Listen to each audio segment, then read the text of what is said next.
One second. Oh, Okay. this is so confusing. Okay. Okay. I see the video is upcoming, so it's starting. Okay. All right. Okay. You're doing everything right. My nerves are bad with this. This program's important. Yes, you're good. Okay. So, okay. All right. So let's see. Okay, we got it. We got it. You're Okay. good. So I minimize this and go to the Zoom, right? Yes, because that's where you have all the control. Okay. So, so we'll get started. I'll introduce you. Hi guys, this is Melanie from Westchester Public Library, and it says Fidencio. It's Susan. Oh no, you're Melanie. I got it. Never mind. It's okay. Just know that this will be viewed later. It's all good. It's good. We woosah beforehand. And I'm hearing feedback, so okay, I'm hearing a little feedback, so I'm just gonna get everything correct in my head first. Okay. It's Melanie from Westchester Public Library. I am on the floor, so I have my face mask on. And we're here with a very special program. It's about Calm Mind for children and how to identify and cope with anxiety in children. And so we have our special friend here, Susan, and she is I want to say it the right way. Okay, let me pull it up. She is a licensed clinical professional counselor. Yes. And she is so gracious to take the time out to give us some tips and tricks of what to notice and how to cope. And I will be posting her information in all the comments and all of that. And I will take it away, Miss Susan. All right. Well, since we're not having like a live audience, I know that sometimes there's some issues that were brought to you or like different kind of common concerns you might hear. So I might be pulling from you a little bit, if that's okay, throughout the presentation, just as far as like questions or things that you kind of see as common concerns. But I will share my screen.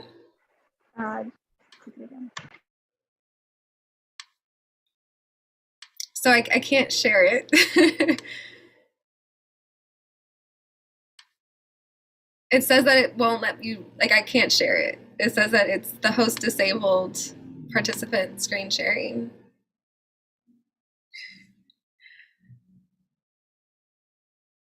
Okay.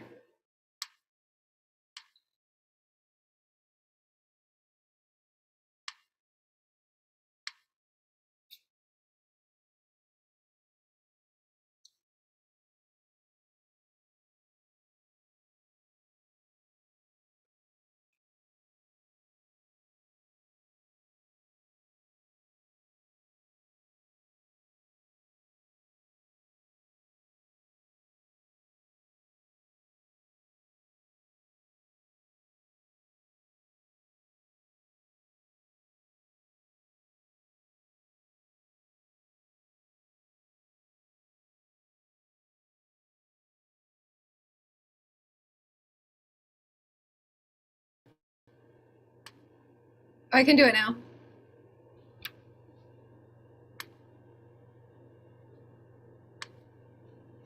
Okay. Can you see it? Okay. So I was invited here today to talk about managing children's anxiety during these times of stress. So there's been a lot of changes recently, obviously. When the pandemic hit, the school situation changed up. People were working from home, kids were going to school virtually. So what I'm hearing a lot from parents is that the children's anxiety was exacerbated. And so even if there was a little anxiety, it seemed to get a little bit worse, or even if there wasn't really noticeable anxiety, it seemed to, again, start to increase a little bit more. So I do want to take this time and we'll talk a little bit. I might be getting some ideas from Melanie too, as far as just different common themes she's seen being shared with her as well. So as far as how this is going to work, we're going to do a little bit just about where I work is Calm Mind Counseling Center. It's located in Westchester, but we'll talk a little bit more about that. But just a little bit of an introduction. What does anxiety look like? How to support your child, and then we'll do, it'll be like 25 quick coping tools that I think can be just helpful kind of go-to ones to pull, recognizing that each child's different. So you might kind of recognize certain ones are working for your child more than other ones. And then at the end, we'll do a Q&A. But I don't know how that's going to work because it's not going to be live. So we'll see how that plays out. All right. So we're Calm Mind Counseling Center. I have kind of our mission statement up there. We were founded in 2019 with the mission of helping people who are struggling to find hope, resolution, and meaningful change. Our approach is trauma-informed and focuses on the whole health of a person in the change process. We have, I think at this point, I might get this wrong, but I think we have around 9 clinicians at this point. We are split between, we have a Westchester location, and then in April, a Willowbrook location will be opening up. But we have different clinicians with various specialties. So we see children, adolescents, and adults. So we kind of do the whole gamut.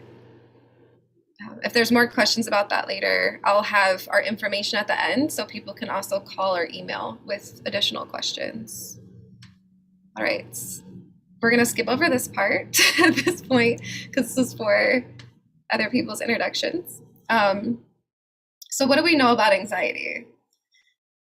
Realistically, anxiety we know is a normal reaction to change, to the unknown, to just different worries. And in reality, it was put there to keep us safe. So if there's, let's say we have a little anxiety, it's actually a good thing. It can be motivating. It can help us stay a little bit more focused. Maybe we're able to study for that test a little bit better, or again, put kind of like deadline for work.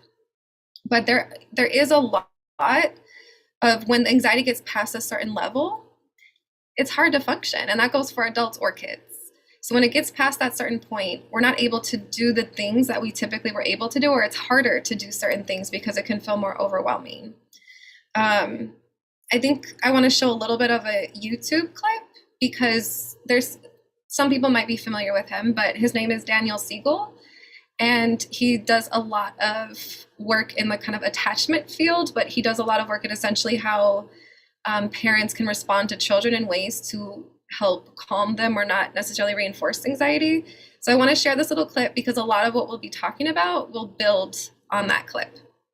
So I'm going to try this because, let me see, stop share.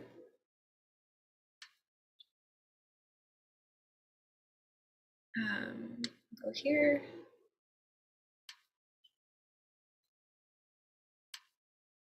Okay.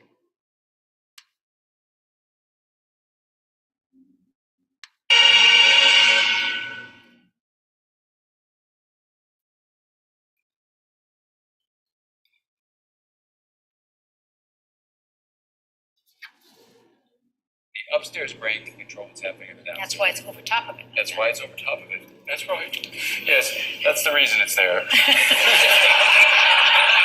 It's actually the reason we can all sit in an auditorium like this for 2.5 hours rather than looking for berries or something. So we have this cortex, right? So now what happens is, if this thing is firing enough, this downstairs brain is firing enough, here's what happens. It fires. And pretty soon, it's going to make it so the ability of my upstairs brain to maintain the coordination and balance of the downstairs brain gets a little on the edge. And think of the experience of someone hanging off a cliff, right? You're hanging on, you're still hanging on,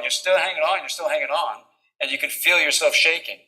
But what happens when you let go? Yeah, eventually. When you let go, you are going. It's the same way with the upstairs brain. It holds on. There's a bunch of parents smiling, so you know what's about to happen.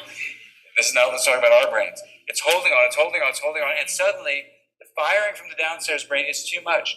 the grip is lost. And watch what happens. This is why it happens so quickly, you guys. This now no longer is coordinating and balancing it. That's the first thing. So now this is now erupts out because it's no longer contained, which turns this way, way off. So within 2-3 seconds, you go from kind of being a reasonable human being to flipping your lid. Has this happened to any of you? And let me just remind you, just because I know we probably won't talk about it, but it's worth just saying, I'm going to give you the list of the scientific things. We didn't put all this in the book. Oh, actually, we did put this in the book, but not as a list. Here are the 9 functions that this upstairs brain part right here behind your forehead allows you to achieve. Watch what happens if I can help my daughter Maria keep her upstairs brain working well so she's coordinated and balanced. She'll have these 9. But if her downstairs brain is so agitated and I can't help her name it to tame it and I can't connect and then redirect, if I can't do that stuff, she may get really agitated and she may start throwing things and have a big temper tantrum and do all sorts of stuff like, oh my God, I have a kid with, the dysregulation disorder or something like that. Because it's all about relationships. I mean, there are people with disorders like that for sure, but I always want to ask, what's happening in a relationship first? So here's the 9 functions. Number 1, if she can maintain that, and if I as a parent can maintain it, I can regulate my body. I literally have 2 branches of the nervous system that are the brakes and the accelerator of the autonomic nervous system, the parasympathetic and sympathetic branches. Anyway, basically it makes my heart rev up, and my lungs breathe faster, and my intestines churn, or it calms all that stuff down. And how you balance the brakes and accelerators is basically how you regulate your body. All happens from here down. The upstairs brain is the master controller of that. So if you lose that function, you can just be totally out of control.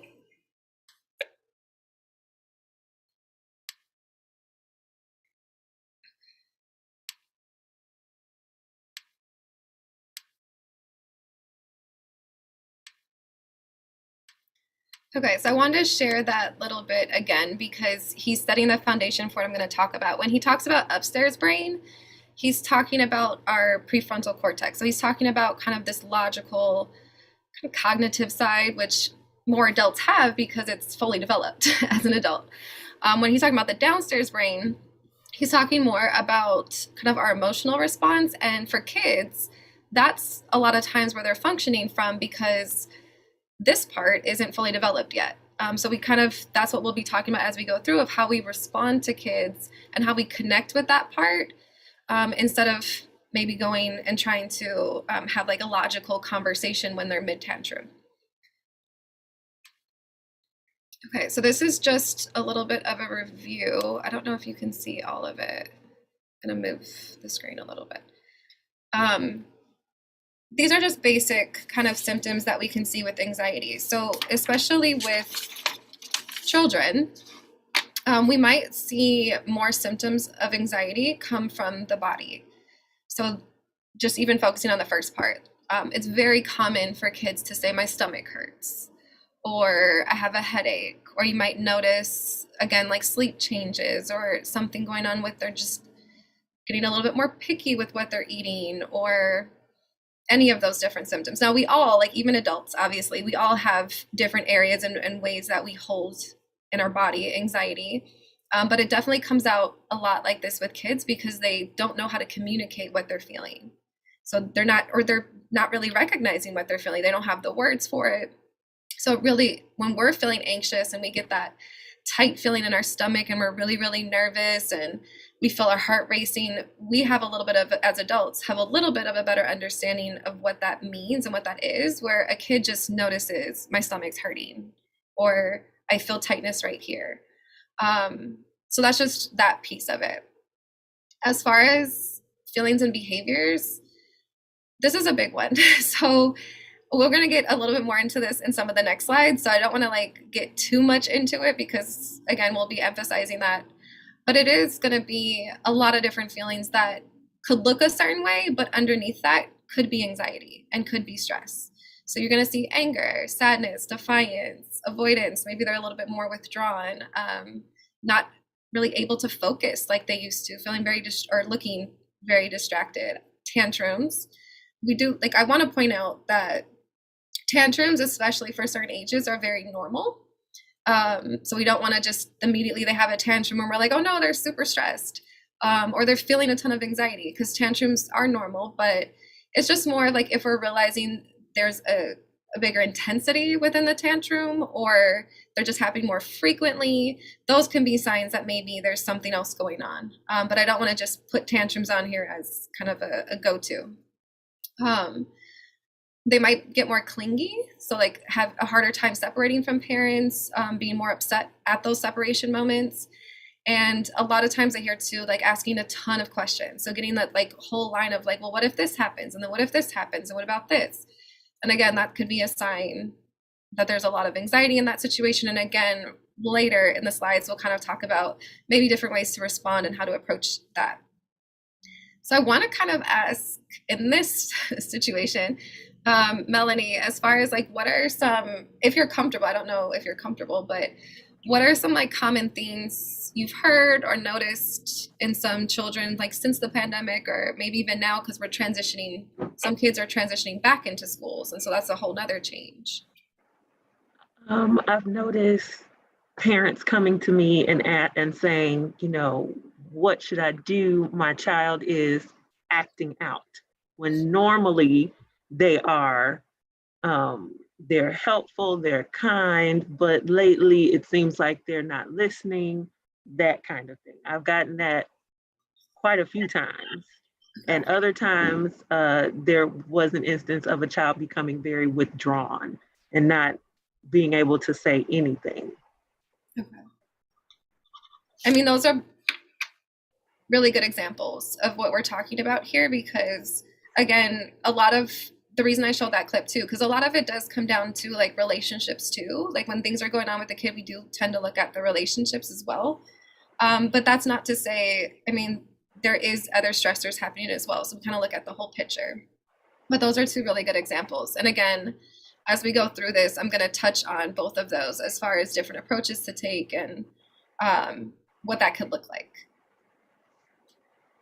All right. This is the fun part. So when it comes to helping our kids regulate, we have to start with ourselves. That is the biggest part of helping your child feel regulated, is if you are feeling more regulated. So I was actually going to talk about this a little bit later, but since I'm using the word a lot right here, I want to just explain what regulation means. So regulation isn't necessarily calm. So like, I don't have to be calm to be regulated. I could be, maybe I'm crying or maybe I'm angry, but I'm still within my window of tolerance where I still feel like I have control. So it's when we get outside of that window of tolerance and when we're feeling more out of control, that's what we call dysregulated. But again, regulated doesn't mean I have to present as calm. It just means I'm presenting like I'm more in control. I can manage the feelings that I'm having, and those feelings are okay. So that's just that part. So fun fact, studies have shown that once we form an attachment, we then form a physiological unit. This means that parents help to regulate their child's blood pressure, heart rate, breathing, and levels of hormones in their children's blood just by being present.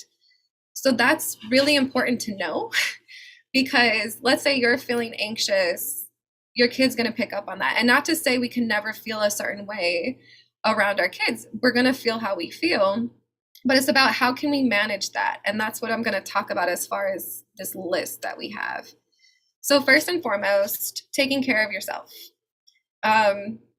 If you're figuring out different ways to manage your own anxiety that can be healthy, whether it's having support system, whether it's going to therapy yourself, whether it's going for a walk, whatever works for you. I mean, even simple self-care things of like, did I take a shower today? At this point, we're all stressed. So just doing these things for ourselves to feel a little bit more, again, I'm going to use the word like regulated, but grounded.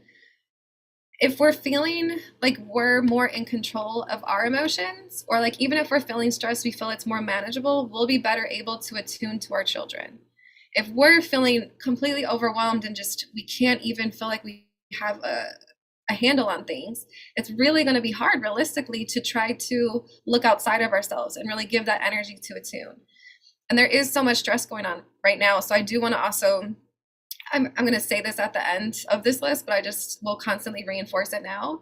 A lot of this is going to be self-compassion.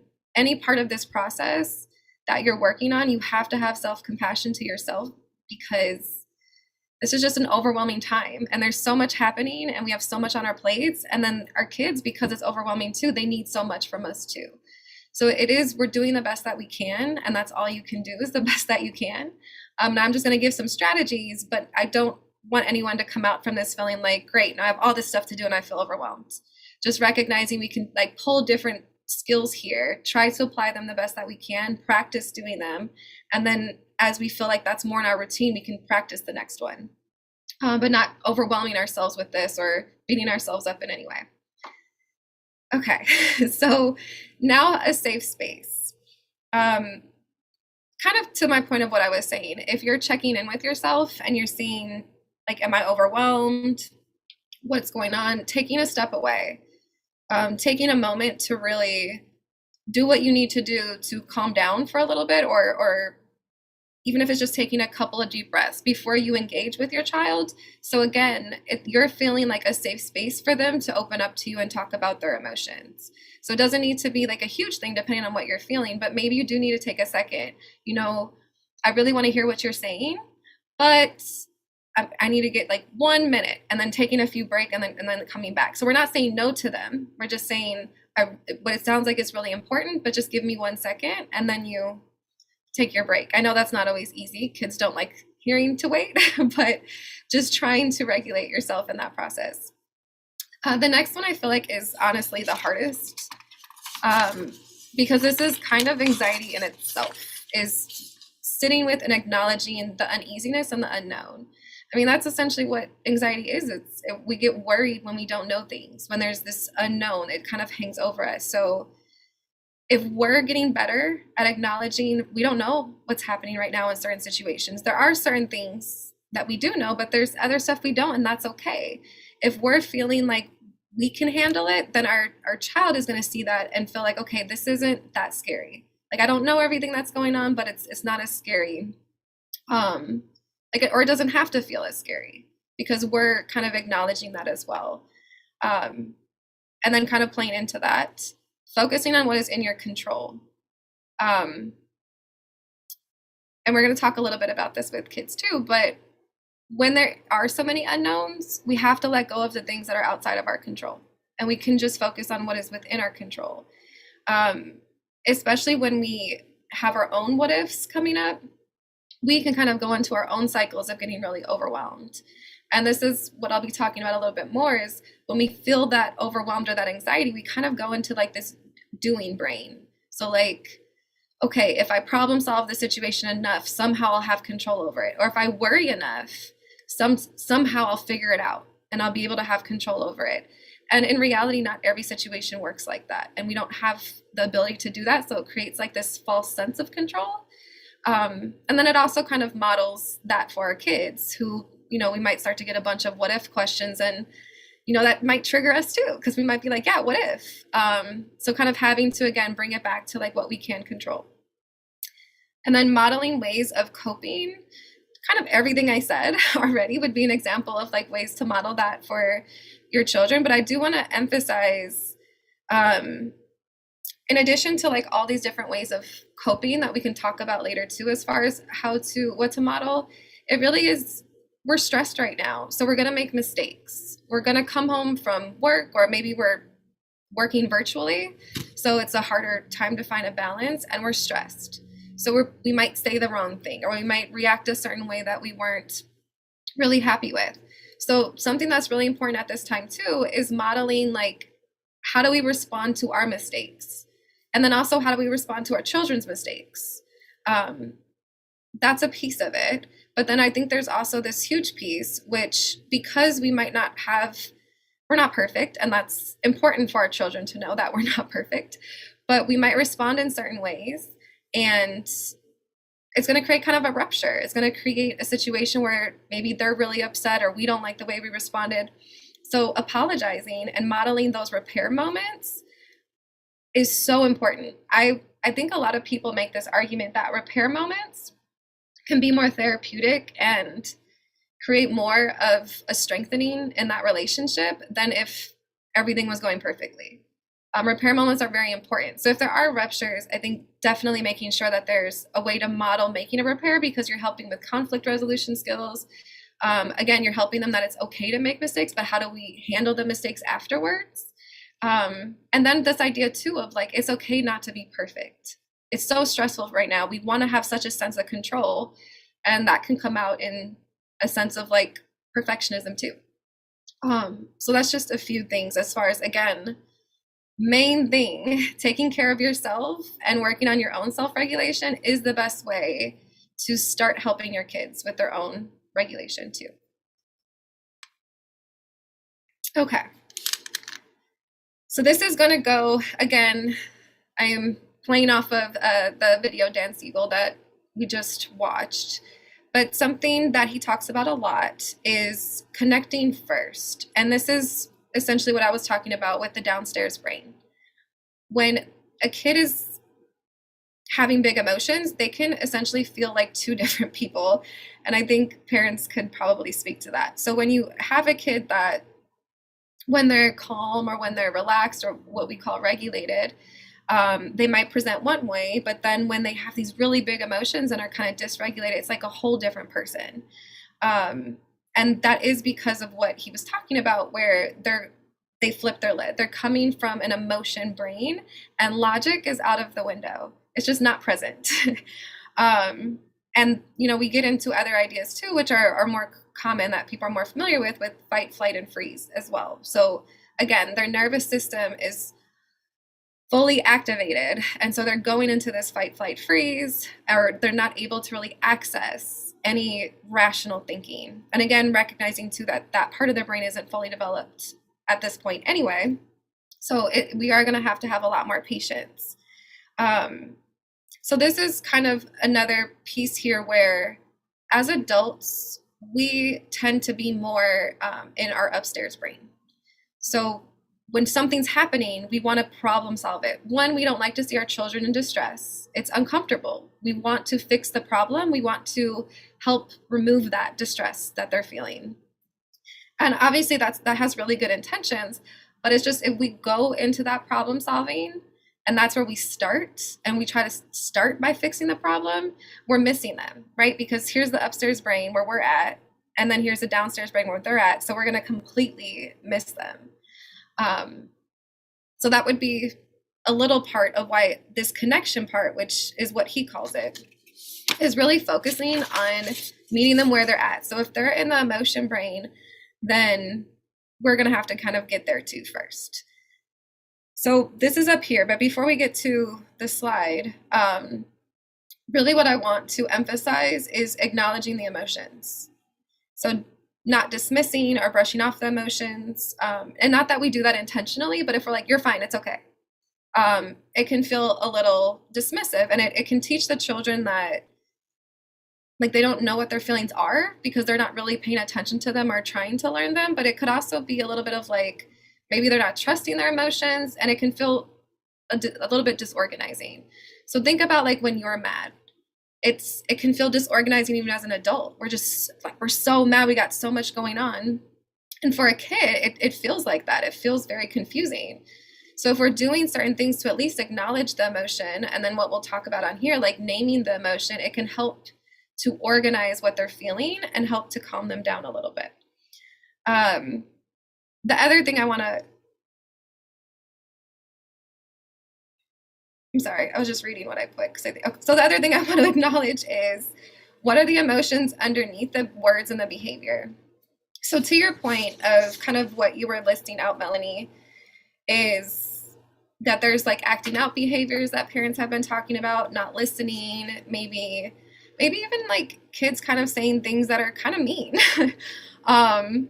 And I think as adults, we're human. So we get offended by some of those things. Maybe our feelings in some ways kind of get hurt, but it's really about like, what is the emotion underneath those words? So here's this behavior we don't typically see.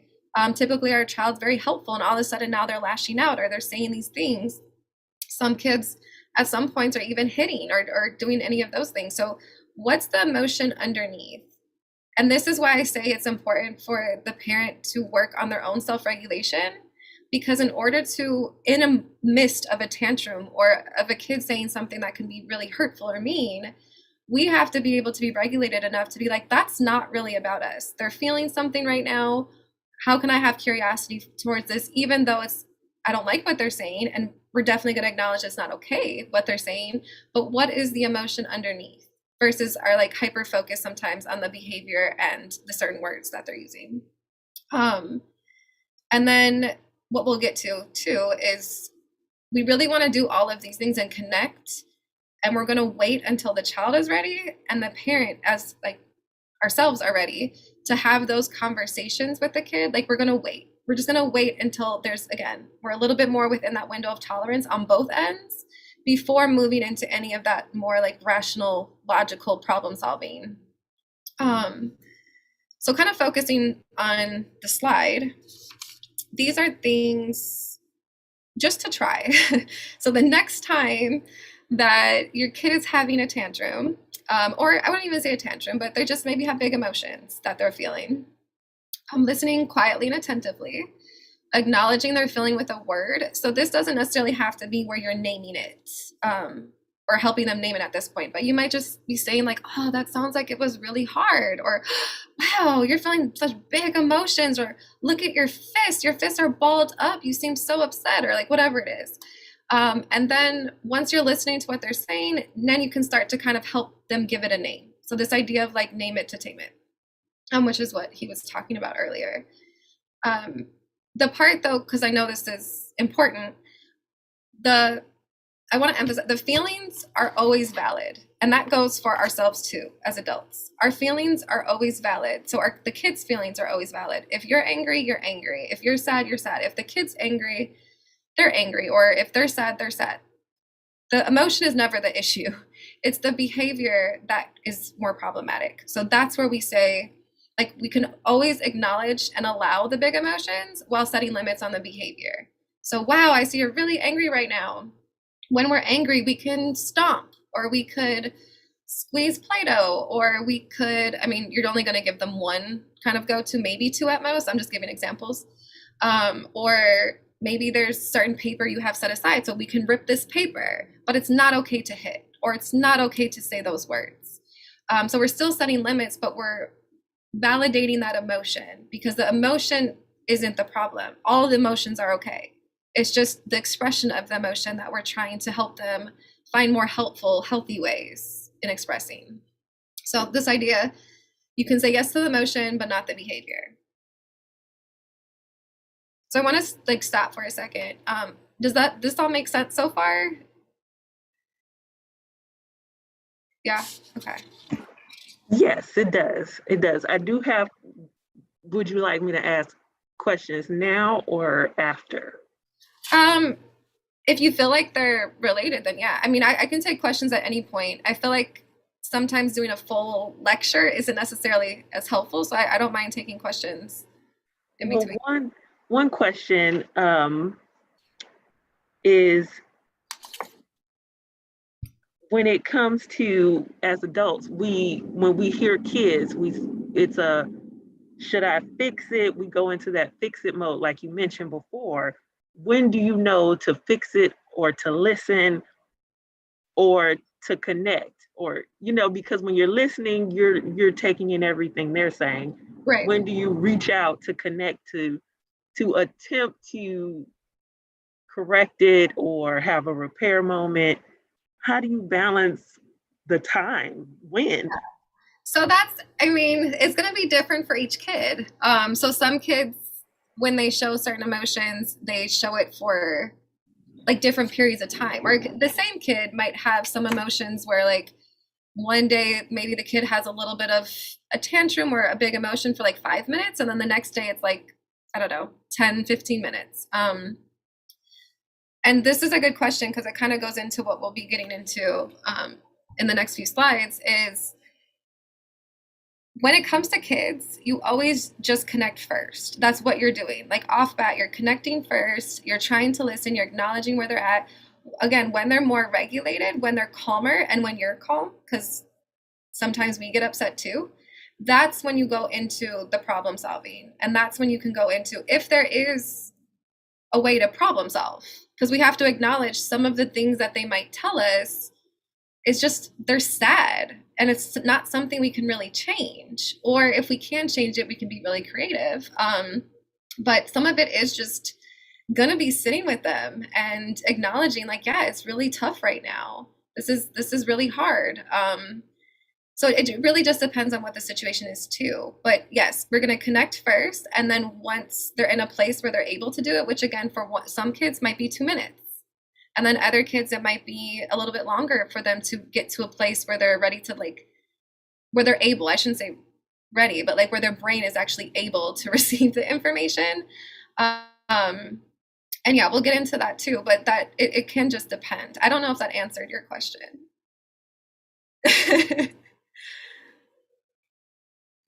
It did answer my question, because it's with everything there is a certain amount of balance, so it's just kind of hard to find that balance. So that's all I was asking. Right. No, and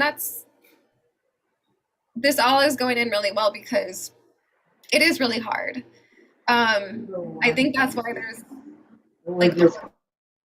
there's all of these different approaches, because I think the idea behind this is people who have done this research, they're trying to give kind of tools or outlines on how to approach it. But as parents know, nothing really goes by textbook, right? It's hard to really apply these in a way where it's okay, if I do this, this, and this, I'll get this result. That's not really how it works. And we do have to kind of use the tools we have in some level of consistency, but then having that flexibility too, that we might have to get creative sometimes. It's not going to always play out that way, or there might just be some big emotions that there's nothing that's really going to help the kid calm down at that point. So how can we just be with them as they're writing it out to make sure that at least they're being safe? So I think it's hard because there isn't really, again, there's different ways that we can approach this in order to prevent and try to increase their ability to handle these emotions and be that co-regulating parent, so that we can essentially calm them a little bit. But there are just going to be some moments where, we might have used all the tools in the toolbox and they're still having their big emotions. And that's okay, as long as it's obviously not having consistently, but that's okay sometimes. This one I wanted to talk about because we talked a lot about connecting as far as your kid's showing some type of distress. And so you want to connect with them first emotionally. When I'm saying this connecting, this is outside of the times when there's distress, outside of all of those. Even for younger kids, schedules are kind of busy sometimes, and our schedules as parents are busy sometimes. And it's really important. And again, with this idea of co-regulation, to have some connection time throughout the day. So most people kind of recommend 15 to 20 minutes a day. So it doesn't have to be an extended period of time, but 15 to 20 minutes a day, where it's not something that it's not parent guided, the child can guide it. Even if they're younger, just whatever play that they want to do, we're just kind of being with them, acknowledging them. We can maybe plan out activity we have some here as far as a movie night, a dance party. The picture shows a kid blowing bubbles. Blowing bubbles is actually a very mindful activity. And it could be very just engaging and calming for kids as well. There's calming jars. There's different activities that parents can do with their kids. And this is outside of those, stressful moments of big emotions. This is just time for a sense of shared enjoyment. And why that's important is because it's creating a sense of security and safety. Not to say that they don't already feel that, but especially when kids are younger, and I feel this is harder to explain, but when we're thinking I love my child, kids are really young, and love is a very complex emotion to understand. So really, this attachment is safe or unsafe. So when we think about the love that we're giving, is how does my child feel safe? And again, it's not like necessarily from like physical harm or things like that, but just even emotionally, how safe do they feel? And so when we're doing these moments of connection, it's helping to ease their anxiety. It's helping to give them a sense of security. You're providing essentially coping strategies while you're doing some of this, even if it's playing or drawing. It's good ways for them to express and communicate even like negative emotions they might be feeling, and again, in a safe and supportive environment. So it's almost like one of the biggest things you can do, and that's why I have this quote on here, that the parent-child connection is the most powerful mental health intervention known to mankind, because it's true. I mean, this is really important to do, and when I say like connecting, it means we're putting our phones down, we're being fully engaged with our child, and we're sharing in that enjoyment. I think also if they're witnessing you laughing or being silly or whatever it is, it's something that they're able to take in. And especially in like scary times right now, again, it's maybe helping them feel like it's not weighing as heavy on them, or that they're safe because you're handling it and you're maybe not expressing that much stress in those moments. So again, it's really just that intense kind of 15-20 minutes, just you two connecting and enjoying each other's presence. So this is the part where we kind of talk about some of the questions that you were having, Melanie. So the redirect. So what he talks about is you connect first and then redirect. So once you've connected and they're calm and they're able to fully hear us and fully understand what we're saying, then this is when we redirect them to more appropriate ways of responding so we can help them better handle themselves. Now, again, when they're having big emotions, it doesn't necessarily mean that they're always doing something unhealthy, right? Or they're not always doing something that's problematic. So that's what we'll talk a little bit about in the next slide. This is just more of an example of maybe there was something like they said something to a friend, or they said something to a sibling, or they had a certain behavior, whether it was yelling or saying something mean. Like this is a little bit more in that realm of what we're focusing on.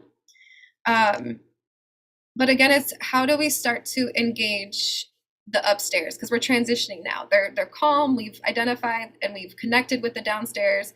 The upstairs came back on, that lid came back on, and now we can actually talk to them. So even simple questions like, can you tell me about that? It feels like it was really hard. Can you tell me about that? Or like, where do you feel it in your body? Or even like, what do you think that we should do to make things right? Like any of these questions can start to like hold them back into more of that logical, starting to at least problem solve. Again, this is based on age too, depending on how age we're gonna approach this differently. What I have up here though, these are like really important 3 questions. So again, this curiosity piece, which has kind of been emphasized throughout, of why did my child act this way? So let's have curiosity. Like, what was the emotion underneath the behavior? Like, what was happening internally? And then what lesson, sorry, that's a typo. What lesson do I want to teach in this moment?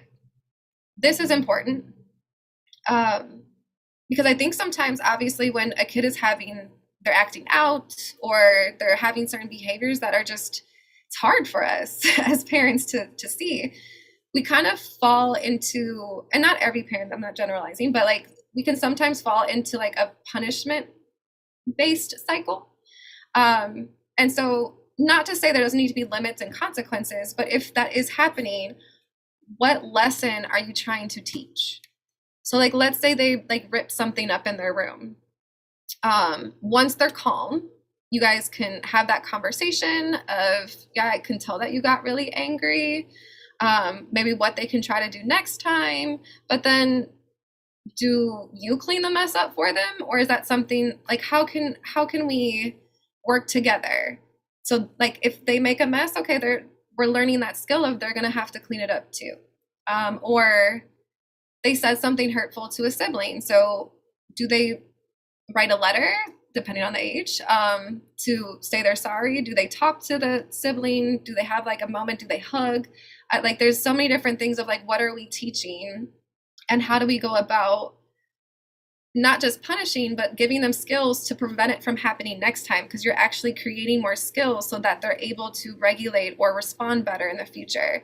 And then obviously this goes with the second one of like, how can I best teach this lesson? So I gave a few examples, but it really does kind of depend on that situation and the kid. But just to kind of know, again, how can I be creative here versus, I mean, like a go-to is kind of taking stuff away, which again has a place and a time and a purpose. But if there is a way to teach a lesson in a moment, I'm going that route too. Emphasizing again, waiting to have these conversations, waiting to do the redirect until your child is ready, and you are too. And kind of what we talked about a little bit earlier, being consistent but not rigid. So it's kind of that idea of like picking your battles. Everything doesn't need a punishment. Maybe it's you have this conversation versus a consequence. Maybe you allow for do-overs or what I call like oops moments. So I don't know, even if we're dealing with younger kids, maybe they're playing with a peer or sibling and they like take a toy away. Oh, that's not how we do that. Let's try that again, versus like yelling or having some type of consequence. Or even with teenagers, they say certain things and having, I don't know that we'd call it an oops moment with teenagers, but kind of having a do-over moment of like, okay, you seem really upset. Why don't you take a moment and we'll try this again?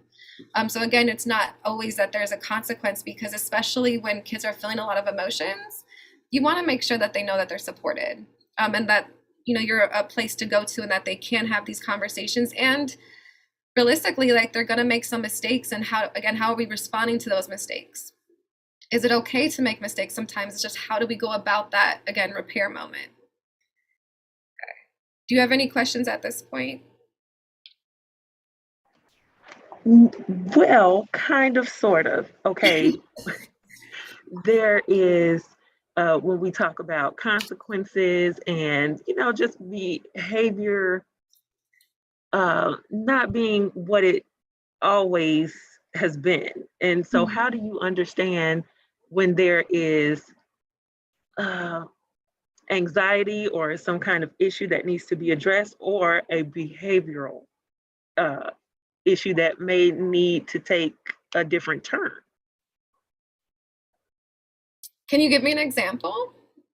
So when there is a moment where a child consistently acts up, should there, or where there is not an imbalance, but where there is an issue where with emotions and behavior, you've talked about it, you kind of addressed it, but it just doesn't seem like it's helping. Okay. Okay. So I have different thoughts on it. So I'm going to say a few of them, and then you kind of let me know. And one way how I'm hearing it is if a kid's responding in ways that, again, looks like they're having these big emotions, or maybe going outside of their window of tolerance, and they're having these meltdowns or tantrums, and you're applying all of this, and you're trying to do all these different things, and it's not changing. At that point, I because it's going to be unique to that kid and the dynamic of that relationship, I would say it's okay to get support, and outside help to really see like what's happening, because there may be some other things to try, or but I think, yeah, that one, if it feels like there might be like more support needed, especially with, and not wanting parents to like self-diagnose their children or anything like that, but there could be some other areas that need to be addressed in that case. The other thing, though, I'm kind of hearing that I feel like could be part of what you're saying too is there's some tantrums that aren't necessarily, where the kid's not necessarily dysregulated. So like, let's say the kid's like, I want a toy, and you say no. If the kid's really upset, and then the second you give them the toy, they're calming down, and now they're more relaxed. That is more of kind of, we would work then with the parents, kind of recognizing how maybe some of this behavior is being a little reinforced. because there are times when that can happen too. So there's different ways that we could approach it where, you know, we all have good intentions, but sometimes we do things where we unintentionally like reinforce certain behaviors or anxiety or different things. And I think especially in a time right now, we can all use some support to kind of have some outsiders look in to be like, hey, what's going on? So that could be one area, but definitely if it's feeling a lot of dysregulation in the outburst and it's not feeling like it's getting better or calming down, I mean, at that point, I would just recommend getting additional support because, again, there's different variables that might need to be looked into outside of just some of what we're talking about, if that makes sense. Did that kind of answer it? Yes, it did. Yes. Okay. Okay. Thank you. Yes. All right. So this is, I put that one first, but I want to really emphasize this one too, because this is part of the redirect, but not necessarily focusing as much on like a sense of punishment or consequence, because every time our children show big emotions, again, doesn't mean that they're doing something or that there needs to be some type of consequence. More too of like how we can support them in different ways when this is happening. So again, we see curiosity, just a common theme right now. But this curiosity too is, again, how we can use curiosity all throughout the process, including in the redirect. So again, we're focusing on what are the emotions underneath the words and behaviors, but this is a time when we can start to use more of these like, I wonder statements. So like, I wonder if blank might be happening. What do you think? Or I wonder what that must feel like. Or I wonder if you're worried about seeing this person at school today or this teacher, right? We can kind of start to explore with them at this point a little bit about what might be going on, knowing not all kids really know what's going on all the time either. I mean, there's a lot of times where we have a kid and they're really upset because, oh, you wore this color scarf today and I wanted you to wear the green one. And so part of what they're saying kind of doesn't, we're like, what? Why would that be so upsetting to you? But again, it's just, wow, that's really frustrating. You wanted to have some control in this situation. It feels like a lot of things are outside of our control right now. And then, you know, trying to move on because they have to learn how to sit with some of that. Like there are just some things we can't control, but I guess my point with that is we're trying to explore with them, but knowing that they're not always going to know the answer. So they're not always going to be able to like be like, yeah, I'm feeling this way because at 2 p.m. today, this person did this, this, and this. Like they might not be able to piece it together. Just as like adults, sometimes we don't really know exactly why we're feeling that way. But we're at least helping them have curiosity. So they're increasing their body awareness and their overall self-awareness. And then emphasizing what is predictable. This is a big one because this kind of goes into the idea of like focusing on what's in your control. So especially with like the school situation being a huge example right now. It's more this idea of like, here's what we do know what's going on with school. Like, here's what we do know school is going to look like. And all this other stuff we might not know. And that's okay. And even kind of making it clear, like, I don't have that answer for you, but here's what I do know. And focusing on that, what's in control. So what I say with this too is kids do a lot of worry questions. We talked about like, well, what if this? And what if this? And what if this? So helping your kid know we're going to answer, like, I'm going to answer the need to know questions. So the questions that you do know and that you do have some level of control over, but all these other worry questions, maybe I'm trying to think of what different people do, but maybe you create a little chart that has different pictures. And every time they're saying a worry question, you go, okay, that sounds like a worry question. What coping skill could you use? Because it seems like you're feeling worried. And I can't answer the worry questions. I can only answer the stuff that's in our control, like the need to know what.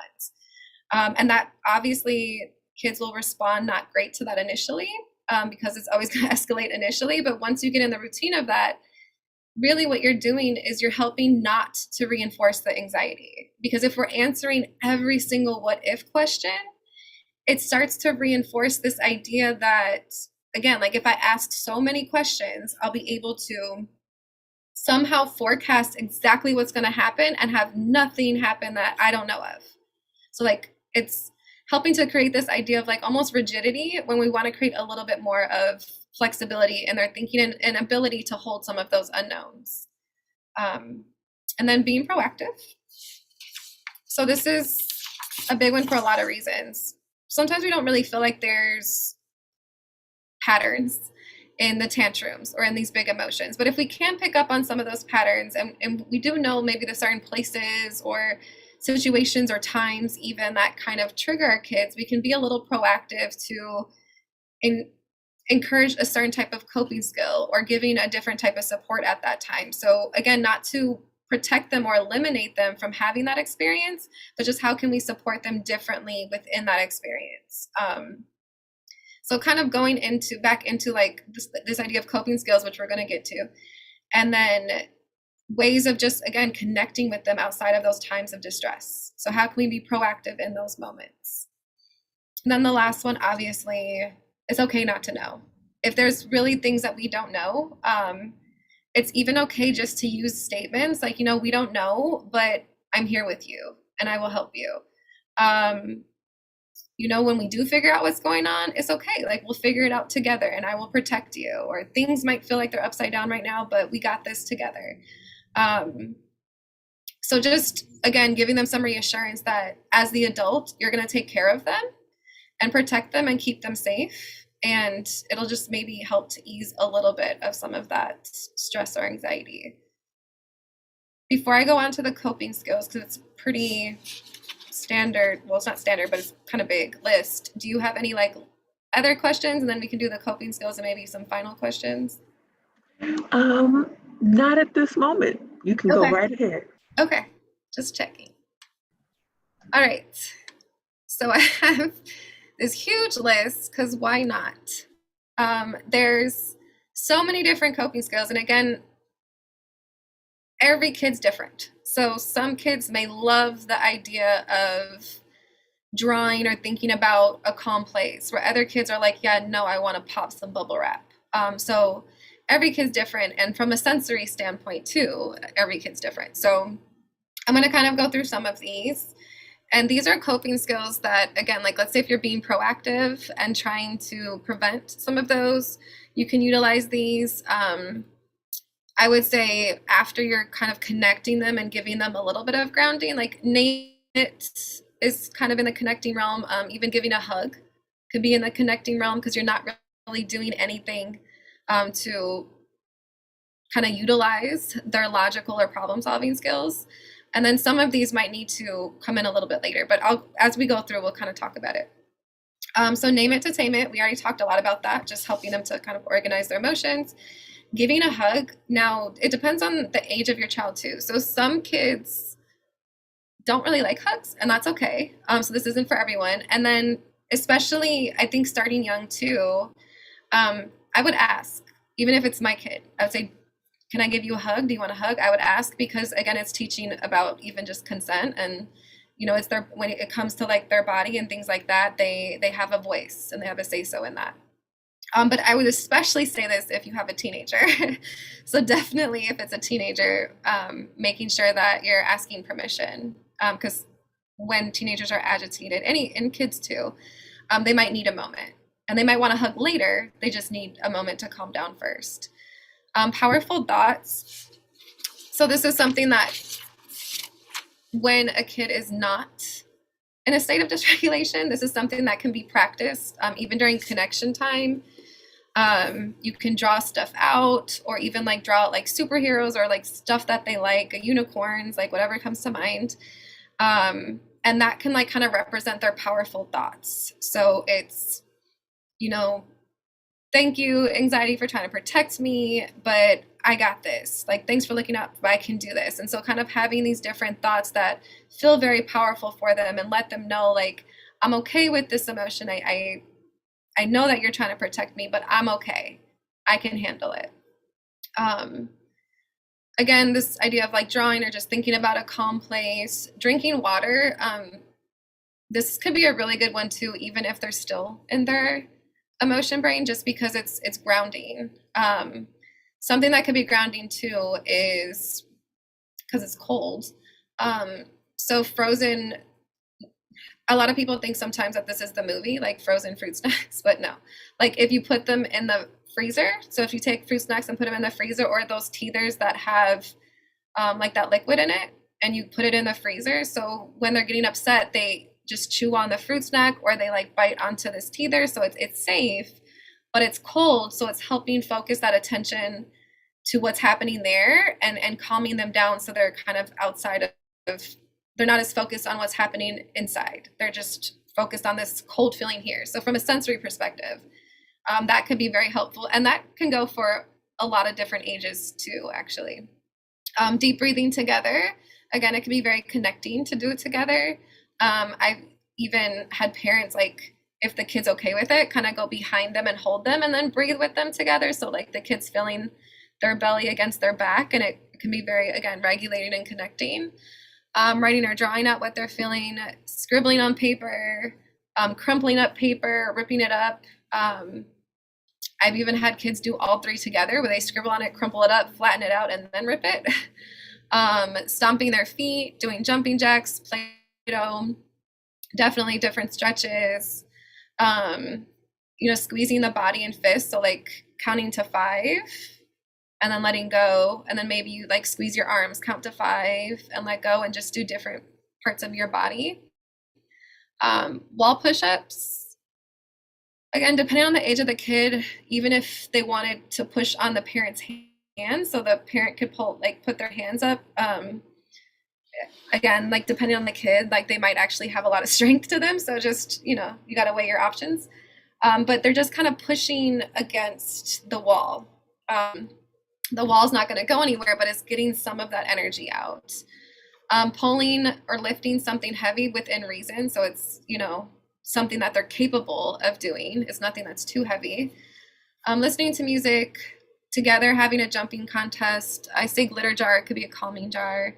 Go for a walk, counting, popping bubble wrap, blowing bubbles. So some of the stuff we've already talked about. But any of these can be really, really helpful to at least kind of soothe and calm. And then again, after they're calm, after these kind of have been utilized, this is when you could do more of that redirect. So these are just kind of tools you can use in the in-between to like help them cool down. So at this point, I don't know what time it is. So I don't know if I'm good on time or not, but this would be kind of any other questions, or I have the information here as far as our website and number. If people did just later on have any questions, they can definitely reach out. But I don't know if there's any like last minute ones, or even based on the coping skills, if anything came up. Well, I think you covered just about everything, but I would like you to go back to one of the first slides. You don't have to go back physically, but just kind of go over how important it is for parents to, kind of take care of themselves first. I think that's because, a lot of parents, including myself, we tend to forget about our needs and try to just go and fix these, whatever the child is dealing with or whatever the child needs are. But how can you fix it if you're not quite, taking care of yourself? Yeah. No, I would love to talk more about that. Because I think we're all, we all do it. So what I hear a lot too is, well, as long as they're taken care of, I'm okay. And we have to recognize how amazing of a parent that is to say, whatever my kid needs first, that's what I'm going to take care of. That's what's going to be my focus. So again, the intentions are so good and so genuine there. So not to, again, I don't want this to be a situation where someone watches this and they're like, great, I'm a bad parent, or I'm doing this wrong, or whatever's happening. Because again, we're all trying the best that we can, especially in a situation like a pandemic or all these different things that are going on that we don't really have a go-to guide about. Like this, we're all living in these times where we're trying to figure it out. So I definitely don't want to go back to that as far as anyone thinking that, but it is more of, it's just so foundational to work on yourself first. It's funny because a lot of people use this and I feel like it's kind of repetitive at this point. So I'm sure parents have heard this, but on an airplane, what do they say? You put the oxygen mask on yourself first and then your kids. Because if you're passed out because you don't have oxygen, you're not going to be able to help your kids. You have to be able to take care of yourself first in order to make sure that they're in a good position. So I know that one's really redundant. A lot of people use that, but it's used for a reason because it's really sending the message. If you are not able to self-regulate, it's really, really hard to co-regulate. And kids at the age that they are, and honestly, if we're thinking about it, like the brain doesn't actually, like the prefrontal cortex doesn't actually fully develop until 25. So kids at a lot of different ages, I mean, through high school, clearly through some of college too, they're not going to be able to always fully self-regulate. They're going to need our help to help them kind of have that co-regulation to increase their ability to self-regulate. So as we want them obviously to grow up and be independent, we have to recognize that we have to be the support that they can go to and then slowly kind of titrate that support off. But we have to be able to be present. Again, if we're feeling very overwhelmed with ourselves, we can't really attune to other things. Like, I mean, I know like stress impacts partners right now too, because you just can't even attune to your partner, like what their needs are. And that definitely plays into kids. And if you are feeling any emotion, if you're feeling sad or you're feeling anxious or you're feeling stressed, you can mask that to a certain extent, but kids will still pick up on it. I mean, yes, kids, we got to give them more credit. And again, it's not even just being like, wow, our kids are really smart. Most kids are very smart, but like, it's not that. What we're saying is, again, this attachment has formed this physiological unit. So even if you're not saying something, they're picking up on what's happening in your body because there's that connection that's formed. So I think it's really important to remember that if we're not taking care of ourselves and we're just even pretending and putting on a happy face, what that means. And even to that point, it's okay to not put on a happy face too. It's okay to model for your child, yeah, you know, I had a really tough day. I think I need to, maybe I'm going to do a little workout, or maybe I'm going to do some yoga, or maybe I'm going to go for a walk. Like, it's okay to say those things to our kids too, because again, it's modeling for them what we're doing to take care of ourselves. So we can take care of ourselves and being a little transparent within reason, so that our kids are seeing that as well. But yes, thank you for bringing that up, because I think that's why I put it first, because I do feel like that's, and I feel that way, but I think a lot of people who work with and do any attachment-based work in therapy know that that's the most important part, is the parent. It starts with the parent first, being able to really focus on themselves and make sure that they're feeling taken care of. Because again, if a kid's throwing a tantrum or showing any of these behaviors that we don't like, or saying kind of mean things that might be triggering for us, if we're not working on ourselves, it's going to be extremely hard to stay regulated in those situations in order to respond in a way where you can even attempt to connect. So no, I appreciate bringing that up, because that's really important. And we're coming close to the end of our time. Okay. So is it all right if I just close out? Sure. Okay.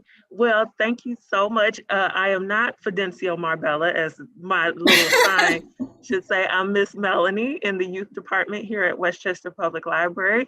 And Miss Susan, who is, let me say it right because I will say it wrong, is a licensed clinical professional counselor, and she has so graciously been a guide through recognizing anxiety in children. And I just want to thank you so much.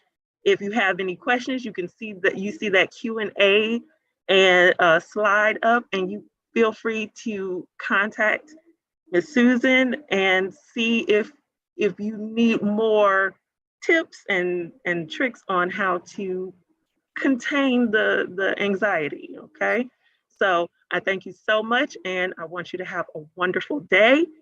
And we'll see you later then. Okay.